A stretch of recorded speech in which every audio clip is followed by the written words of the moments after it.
This story is titled, When My Golden Sibling Mocked My Career as Nothing More Than an Overrated Mechanic. He had no idea what equipment I actually work on, so I pulled the $10 million deal and his company crumbled. Hey Reddit, my name is Blake, and I'm 29 years old. I need to get this story off my chest because it's been weighing on me for months now.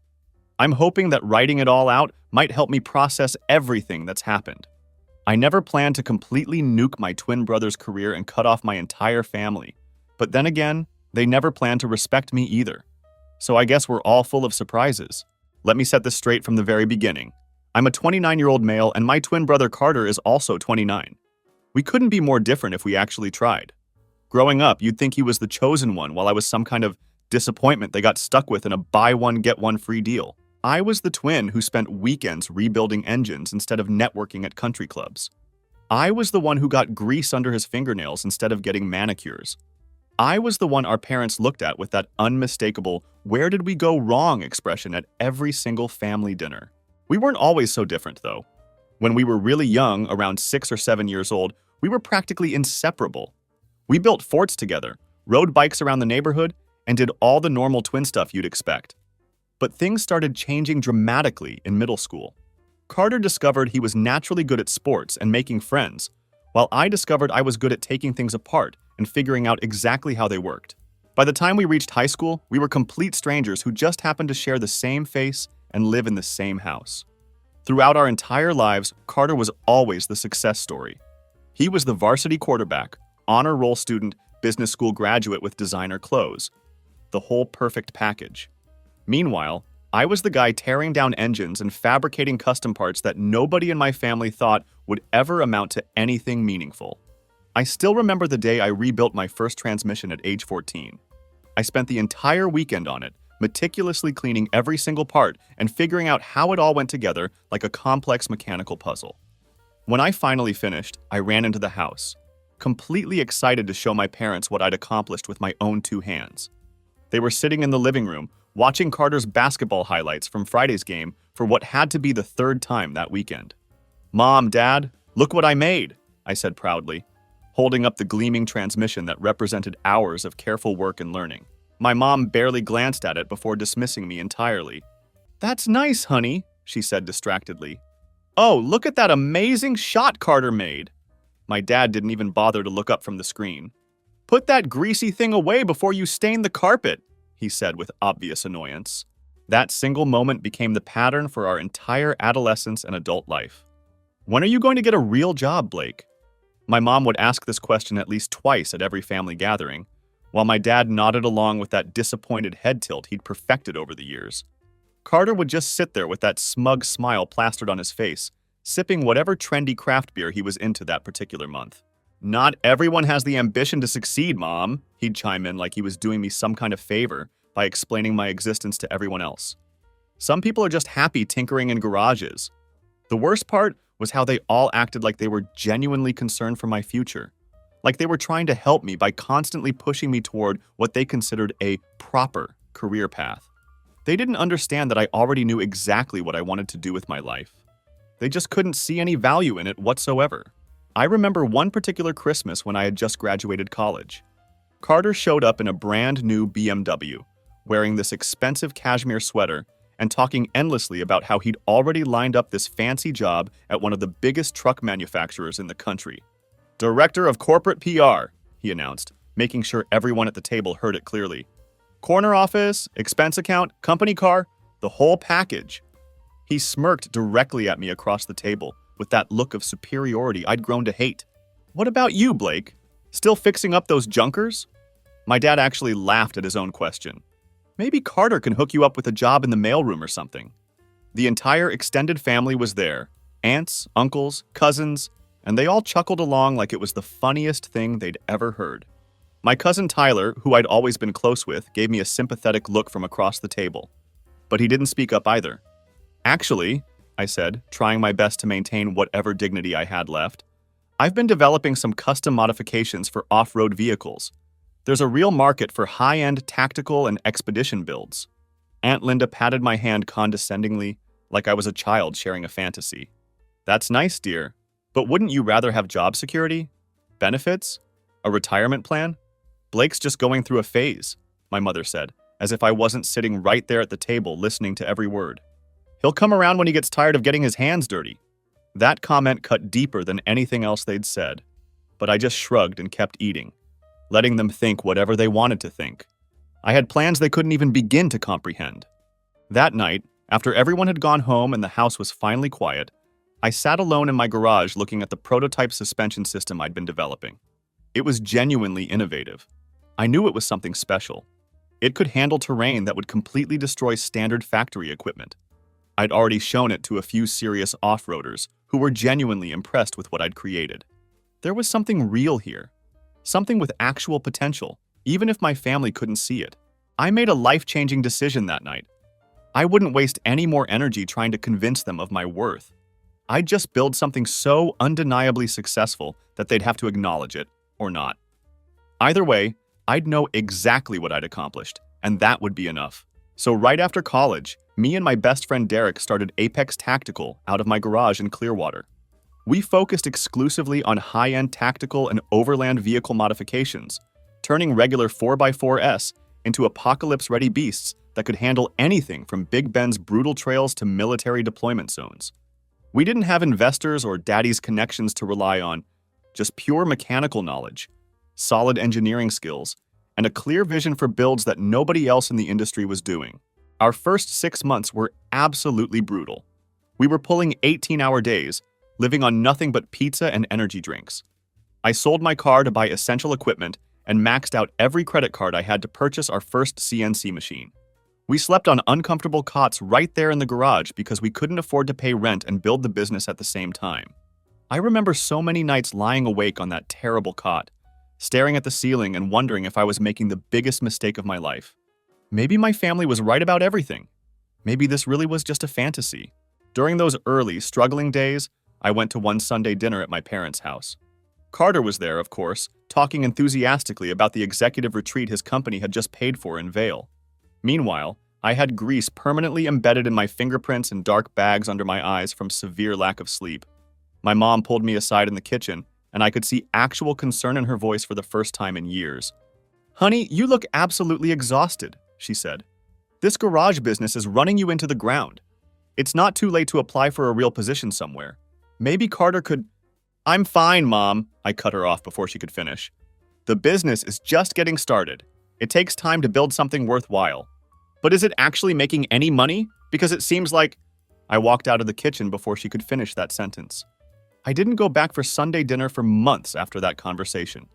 The first breakthrough came when we designed this innovative modular roof rack system that could support a full camping setup while still being compatible with tactical gear. It solved a real problem that serious overlanders had been dealing with for years. They needed equipment that could adapt to different scenarios without requiring a complete vehicle rebuild every time they wanted to change their setup. The design was both elegant and incredibly tough, lightweight aircraft-grade aluminum, with an innovative mounting system that could be reconfigured in minutes without requiring any tools. We'd spent countless hours perfecting every detail, testing it with ridiculous weight loads until we were completely confident it wouldn't fail in the field under any circumstances. We posted some pictures online in a few overlanding forums, and suddenly we had orders coming in from all directions.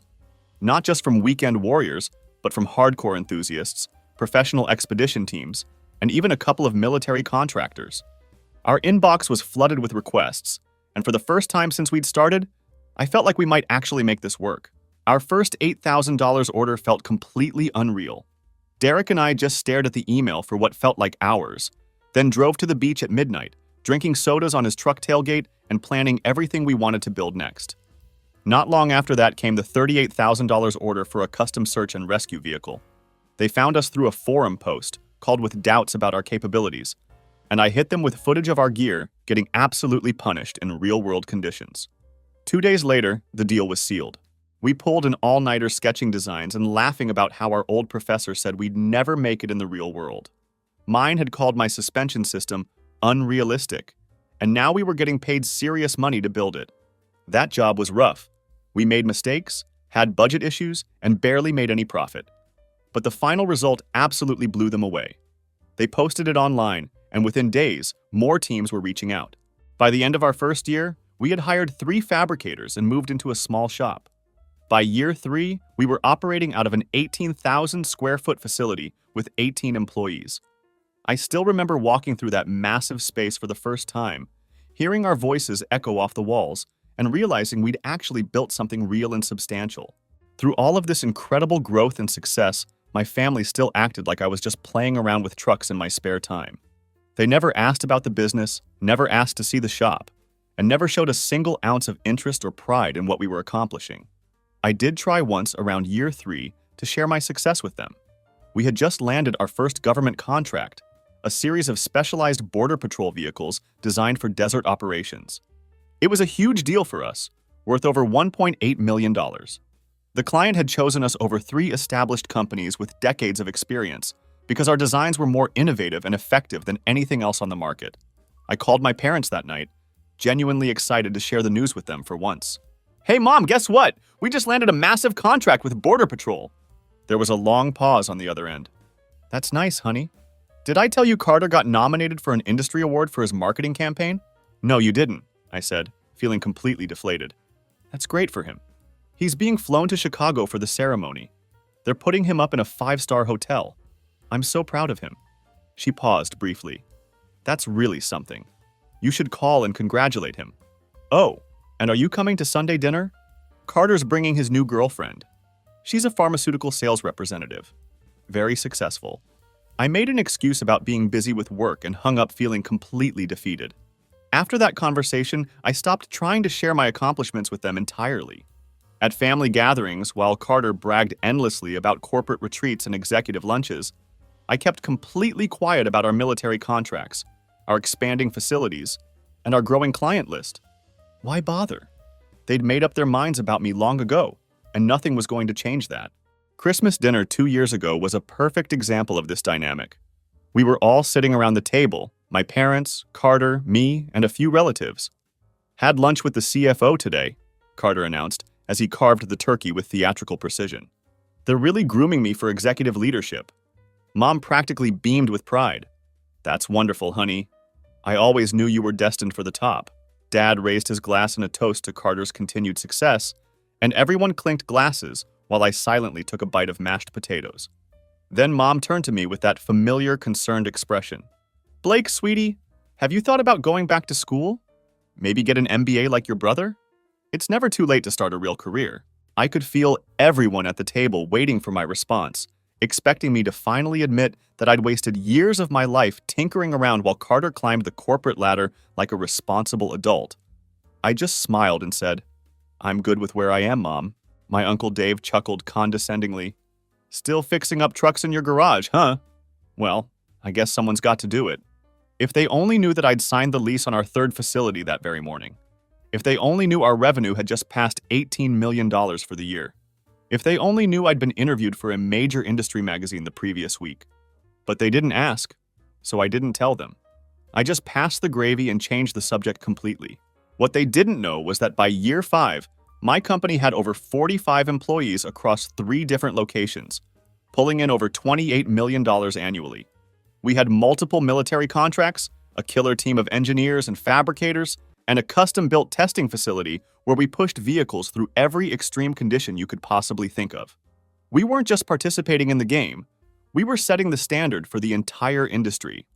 But the real thing that they obviously didn't know, and this is where it gets interesting, is that one of our biggest clients was actually my brother Carter's company. The premium truck package they constantly bragged about, our design, our build, our name behind it. He had absolutely no clue he was basically working for one of my clients. It all started when one of their engineers saw our builds at a trade show and reached out to discuss a potential partnership. One meeting turned into a full-blown collaboration where we handled the design and production while they slapped it on their trucks and marketed it like liquid gold. It became their top-selling package, with buyers dropping an extra $25,000 just for our modifications. I never said a single word to my family about any of this. They kept acting like my garage business was some cute hobby, while Carter paraded around like he ran the entire world. Every family gathering, he was showing off his Rolex, bragging about playing golf with executives, and flashing that smug look like I was barely getting by on food stamps. Meanwhile, I was running a multi-million-dollar operation that he unknowingly depended on for his own success. My mom still introduced me as the one who works with cars, while Carter got the full red carpet treatment. "He's the executive," she'd say with obvious pride. I could have set the record straight 100 different times, but I didn't. Watching them stay completely clueless was its own kind of satisfying entertainment. You should have seen how completely different our lives actually were. Carter's world was all conference rooms, PowerPoint presentations, and kissing executive ass all day long. Everything was about appearance. The right watch, the right address, the right vacation photos for Instagram. Every time we'd see each other, he'd flash his Rolex or drop subtle hints about his country club membership or mention the celebrity he met at some charity gala. Always with that unmistakable, "I've made it and you haven't" look. He lived in a luxury high-rise downtown with floor-to-ceiling windows and a concierge who knew his name. He drove a new car every 2 years, always something German and ridiculously expensive. His wardrobe was full of perfectly tailored suits and designer casual wear that probably cost more than most people's monthly rent. He took vacations to places that looked impressive in photos, and his entire life was carefully curated for external validation. I lived completely differently. I bought a modest house on 4 acres outside the city where I could have a massive workshop and test vehicles without neighbors complaining about the noise. I still drove my restored 1976 Bronco most days, though I had a few other project vehicles scattered around the property. My closet was full of worn jeans, work boots, and t-shirts, with the occasional button-down for client meetings. My vacations were spent in places like Big Bend, Baja, and the Rubicon Trail, testing new designs in real-world conditions and connecting with the overlanding community. My world was raw and real. Welding sparks, motor oil, rock music blasting, and a team of tattooed builders and ex-military engineers pushing gear to its absolute limits. Mornings were for design work, afternoons for prototyping, and evenings for testing. It was hard work, non-stop problem solving, and I came home completely wrecked but fired up, already thinking about the next build. There was this one time Carter actually stopped by the shop, the only time he ever came by in all those years. It was year 3, and we had just moved into our first real facility. He showed up unannounced in his pressed slacks and button-down shirt, looking wildly out of place among all the machinery and tools. I was in the middle of testing a new roll cage design with the team. We had the frame mounted on our hydraulic press, applying thousands of pounds of pressure to find any potential weak points. The shop was loud with machinery running, music playing over the speakers, and the team shouting measurements to each other. I was covered in metal dust and sweat, completely in my element, and loving every second of it. "So this is your workshop," he said, like he was visiting some third world country. He couldn't even hide his obvious disgust at the grease stains on the floor. He actually winced as the hydraulic press made a loud hissing noise. "Yep," I said, not bothering to give him the grand tour he clearly didn't want. "It's quaint." He picked his way through the shop, being careful not to touch anything that might contaminate his expensive clothes. He stepped around a puddle of coolant like it might leap up and attack his Italian leather shoes. "How many people work here? Just you and Derek?" "About 13 at that point," I said, nodding toward the team working in various areas of the shop. He actually laughed. 13 people for a garage shop? Bit excessive, don't you think?" I just shrugged. "We make it work. What exactly do you do here anyway? Just fix up old trucks?" He gestured vaguely at a military-grade communication system we were installing in a tactical response vehicle. I could have explained that we were building some of the most advanced expedition vehicles in the world. I could have shown him the custom search and rescue truck we just completed for the Forest Service, or the prototype amphibious vehicle we were developing. I could have told him about our government contracts and international clients. Instead, I just said, "Pretty much." He nodded as if I'd confirmed everything he already believed about me and my little operation. "Well, if you ever want to get into something more professional, let me know. I might be able to put in a word at my manufacturer. We always need people in maintenance." "I'll keep that in mind," I said, trying to keep the irritation out of my voice. He left after exactly 8 minutes, probably to go disinfect himself somewhere. He never asked what we actually did, never asked to see any of our builds, and never showed the slightest bit of genuine curiosity. He just wanted to confirm his belief that I was still the loser twin playing with trucks. After he left, Derek came over wiping his hands on a shop rag. "Was that your brother?" "Yep." "Does he have any idea that his company is in talks with us about that new package deal?" I shook my head. "Not a clue," Derek laughed. "That's going to be an interesting conversation someday, if it ever happens," I said. I'm not convinced my family would notice if I built a rocket ship in the backyard. The irony was that his manufacturer was becoming increasingly dependent on my innovations. The Apex Edition trucks were Summit's hottest sellers, commanding premium prices and generating massive press coverage. Carter even worked directly on the marketing campaign for them, constantly bragging about how he was repositioning the brand toward the adventure lifestyle segment. At a family barbecue last summer, Carter couldn't stop talking about this amazing vendor that was revolutionizing their off-road lineup. Carter was mid-story again, holding court at the patio table like he always did. Drink in hand, sunglasses on, voice loud enough for every aunt, uncle, and second cousin to hear clearly. "These Apex guys are next level," he said with obvious admiration. "Real innovation, military-grade stuff. Not just hobbyist mods or backyard projects. This is serious engineering." I stood at the grill flipping burgers, already knowing exactly where this conversation was headed. "Honestly, Blake," he said, turning toward me with that condescending tone, "you could learn a thing or two from them. Might help turn your garage gig into something real." A few heads turned in my direction. My mom gave that tight-lipped, "he's just teasing" smile, but Carter wasn't done with his performance.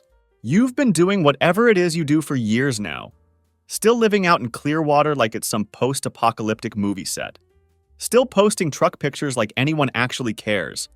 Get your life together, man. You're a joke and everyone sees it but you." The whole table went awkwardly quiet. He chuckled as if that was somehow supposed to soften the blow.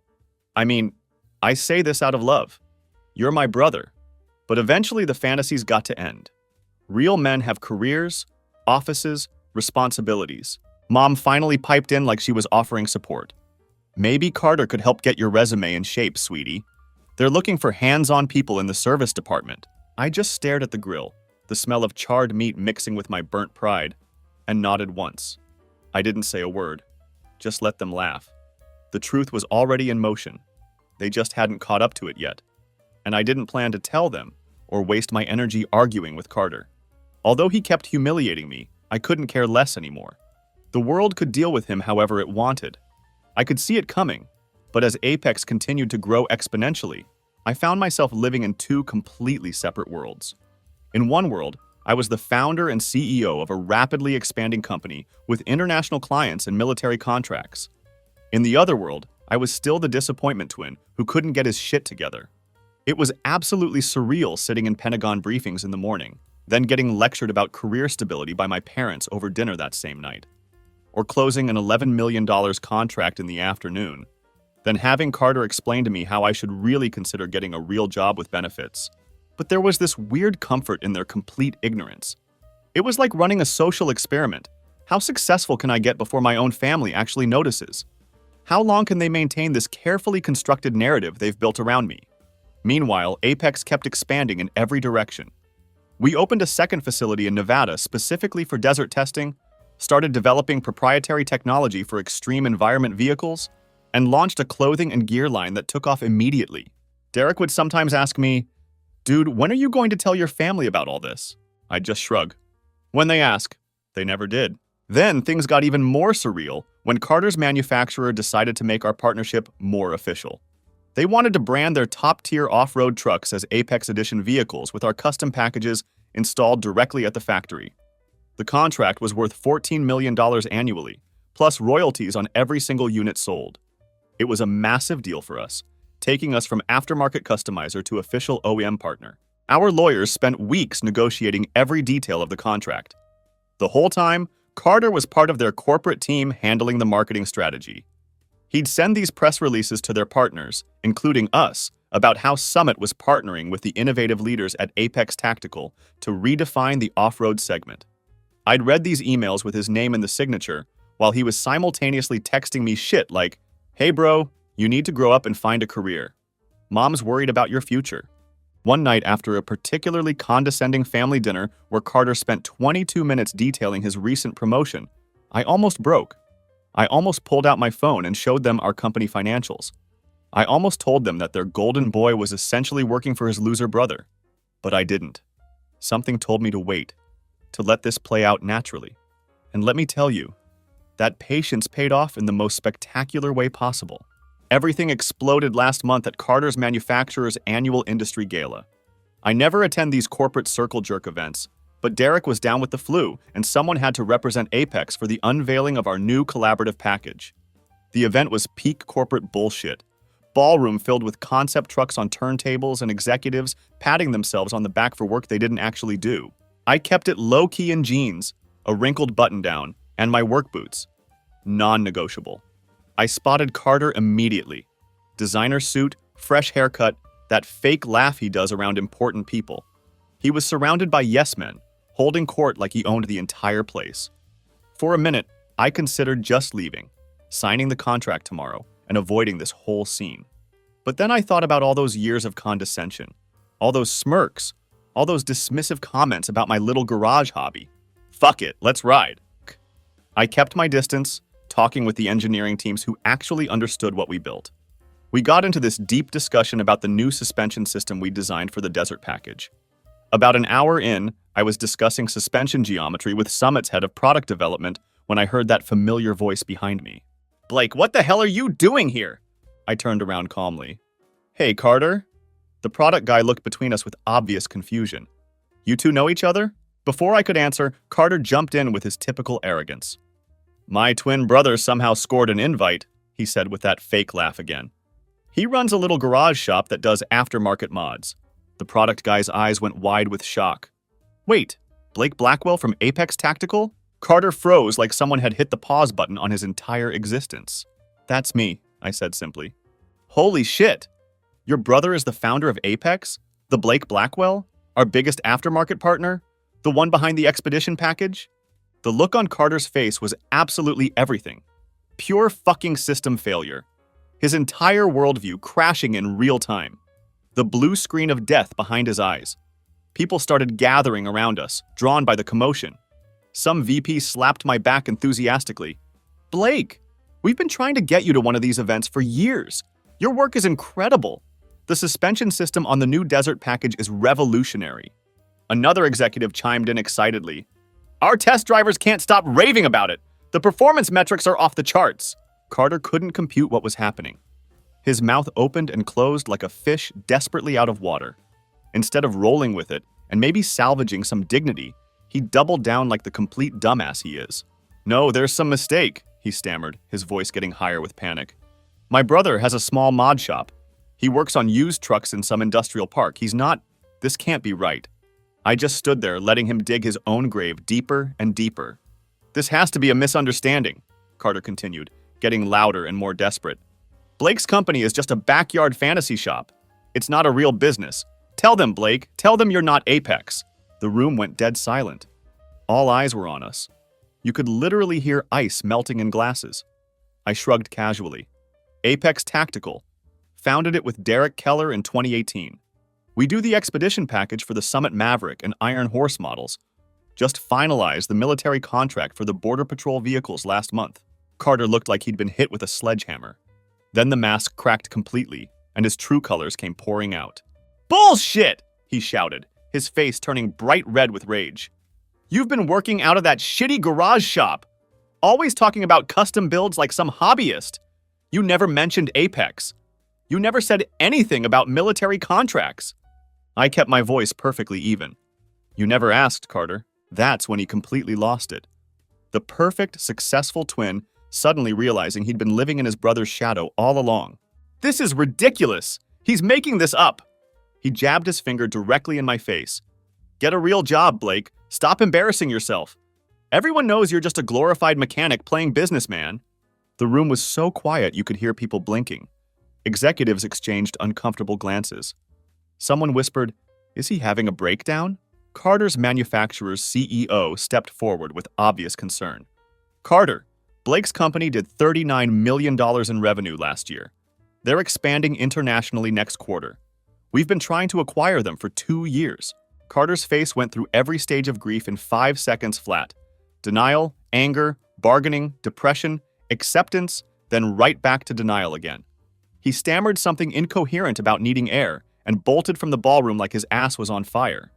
I stayed for another hour, discussing our upcoming projects with people who actually understood the industry, then went home. I didn't chase after him, didn't try to explain anything to anyone, and didn't make a scene. I just let reality speak for itself. That night, my phone absolutely blew up.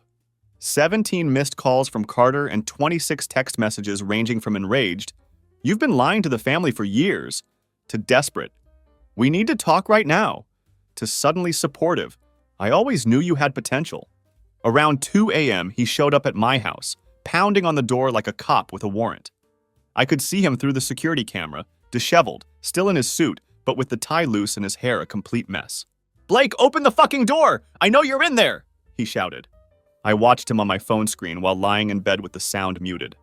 He kept pounding, kept shouting increasingly desperate things. After about 12 minutes, he sat down on my porch steps, put his head in his hands, and started what looked like either crying or laughing, hard to tell from the camera angle. Eventually he left, but not before chucking an empty wine bottle at my garage door. Real classy behavior. The next morning, my phone continued to blow up with calls and texts. The whole family suddenly wanted to talk. Carter had gone straight to our parents' house from my place and had a complete meltdown, telling them everything that had happened. My mom called sobbing, asking why I kept such huge secrets from the family. My dad left this long-ass voicemail about being blindsided and how families shouldn't hide things from each other. Cousins I hadn't spoken to in years suddenly wanted to grab coffee and catch up. I let them all go to voicemail. I had a company to run and a plan to execute. Carter, in classic form, switched tactics completely. He sent me this pathetic paragraph about how he always believed in me and was just trying to push me to be my best. He said we should use this opportunity to collaborate more directly and even suggested I create a position for him at Apex to manage brand communications. The fucking audacity. Like we could just erase years of him shitting on me because now he knew I had money. His next text was even better. "Listen, bro, I know I've been hard on you, but that's what brothers do. Push each other to excel. Deep down, I always knew you were going to make it." "Sure you did, asshole." Then came the threats. "If you don't answer me, I'll come back to your house. We need to talk about how this affects the family." How this affects the family? How about how the family affected me for the last 16 years? How about the constant put-downs, the dismissal, the complete lack of interest or support? I didn't respond to any of it. Instead, I called an emergency meeting with our executive team at 7 a.m. By noon, we had drafted termination notices for our contract with Summit Motors, effective immediately. By 2 p.m., our legal team had reviewed everything thoroughly. By 4 p.m., the notices were delivered. No drama, no emotional scenes, just business. I did send one final email to the manufacturer's CEO with Carter CCD.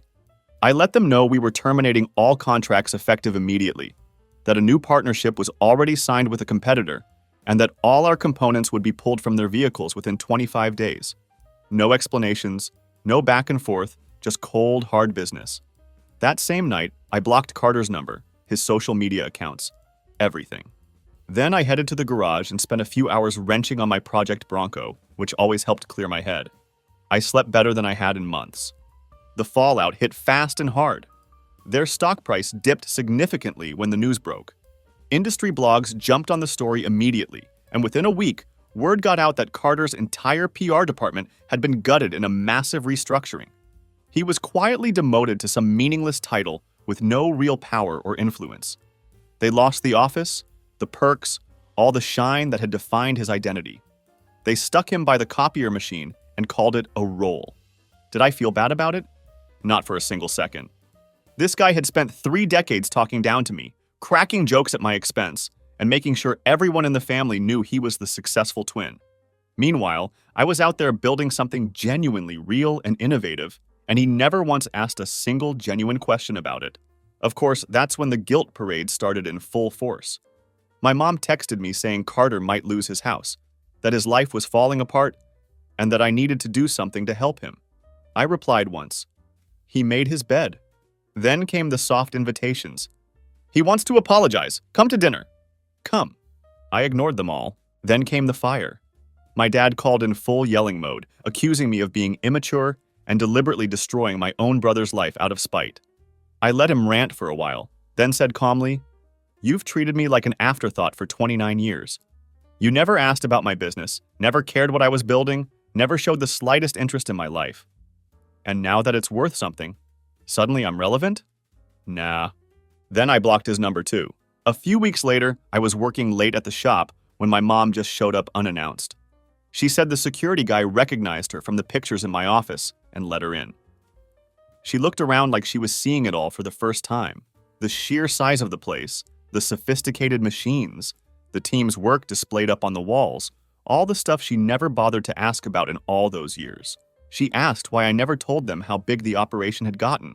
I told her straight up, "You never asked. Not once. I wasn't hiding anything from anyone. You just weren't looking." Then came the tears. She said Carter was falling apart, drinking too much, that his girlfriend had left him, and that the company was pushing him out entirely. She said he needed me now more than ever. I actually laughed. He needs me now? Where was that energy when he was mocking my garage business in front of the whole family? She said he was just jealous, that he felt stuck in a job he hated, and took it out on me because he was dealing with his own insecurities. Nice story, but I wasn't buying it for a second. I told her the only way I'd even consider talking to him is if he looked me in the eye and admitted that he spent years tearing me down because of his own insecurities, not because I was somehow beneath him. She tried to hug me before she left. I stepped back.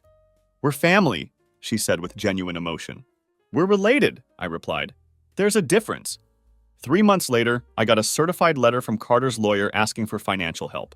He claimed my company's decision had wrecked his life and that I had a moral obligation to help him get back on his feet. My legal team sent back a one-liner. "Get a real job." Last I heard, Carter's working at a small dealership in Idaho, writing service tickets for oil changes and tire rotations. My parents sold their house and downsized significantly, probably helping cover his bills and keeping him afloat. Not my problem anymore. Meanwhile, we just crossed $68 million in annual revenue, locked in a 5-year military contract worth more than Carter will see in his entire lifetime, and broke ground on my dream house, a mountain compound with a massive shop out back where I can build whatever I want, however I want to build it. We've got 185 employees across 5 different locations now. We also started a foundation that trains and hires veterans, plus a scholarship program for low-income kids who want to get into engineering and fabrication. People ask if I miss my family. The truth is, I miss the idea of family, the version where they support you, believe in you, and show genuine interest in what you're building with your life. But I never actually had that to begin with, so I didn't really lose anything real or meaningful.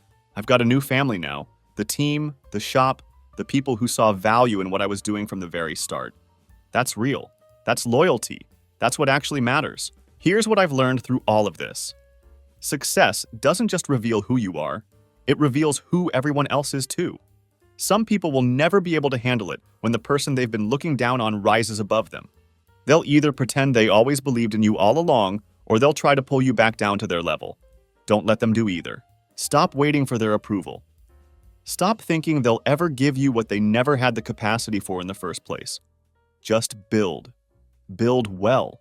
Build loud if you want to. And when you're done building, don't let them rewrite the past to make themselves feel better. Some bridges don't need rebuilding. Some doors are better left permanently shut. And walking away from toxic people, that's not weakness, that's peace. I'm curious, have any of you dealt with family members who couldn't handle your success? How did you navigate those relationships when blood relatives became your biggest critics instead of your biggest supporters?